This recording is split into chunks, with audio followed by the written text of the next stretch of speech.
යාළුවනේ ඔයගොල්ලෝ අදත් එකතු වෙන්නේ මොබයිල් සෙටින්ස් YouTube channel එකෙන් ගේන අලුත් වීඩියෝ එකත් එක්ක. ඉතින් අද මම ඔයගොල්ලන්ට කියලා දෙන්න යන්නේ ඔයගොල්ලෝගේ WhatsApp එකේ contact එකක් ඔයා block කරලා කියලා ඔයාට හිතෙනවා නම් ඒ contact එක ඔයා block කරලාද නැද්ද කියලා හොයාගන්න පොඩි trick එකක් ගැන. ඉතින් වීඩියෝ එකට යන්න කලින් ඔයගොල්ලන්ට මතක් කරන්න ඕනේ මගේ YouTube channel එකට අලුතෙන් set වෙන කෙනෙක් ඉන්නවා නම් channel එක subscribe කරලා set වෙන්න කියලා. එහෙනම් අපි යමු වීඩියෝ එකට.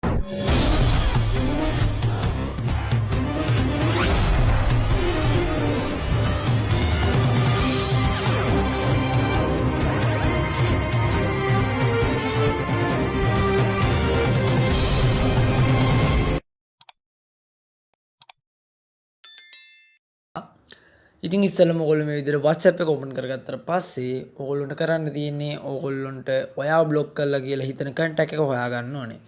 ඉතින් හොයාගත්තට පස්සේ ඔයගොල්ලෝ මෙතනදී කරන්න ඕනේ group එකක් create කරන එක. ඉතින් group එකක් create කරන්නේ කොහොමද කියනවා නම් WhatsApp එකේ දකුණු පැත්තේ යට තියෙනවා මේ විදිහට new chat කියලා option එක. ඔයගොල්ලෝ new chat කියන option එක මේ විදිහට එකපාරක් touch කරගත්තට පස්සේ ඔයගොල්ලන්ට මෙතනින් උඩින් එනවා new group කියලා option එක. ඉතින් ඔයගොල්ලන්ට මෙතනදී පුළුවන් new group එක දිනුනට පස්සේ ඔයගොල්ලන් group එකට members add කරගන්න.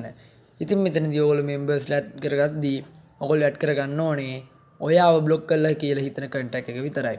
ඉතින් ඒ කියන්නේ ඒ group එකට add වෙන්න ඕනේ ඔයයි ඔයාව block කරලා කියලා හිතන contact එකයි විතරමයි.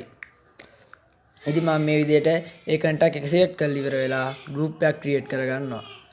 ඉතින් create කරගත්තට පස්සේ ඔයගොල්ලන්ට බලා ගන්න පුළුවන් මේ group එකේ view එකට ගියාට පස්සේ මේ group එකේ පෙන්නන්නේ මාව විතරයි. ඒ කියන්නේ අනිවාර්යයෙන්ම ඒ contact එක මාව block කරලා තියෙනවා.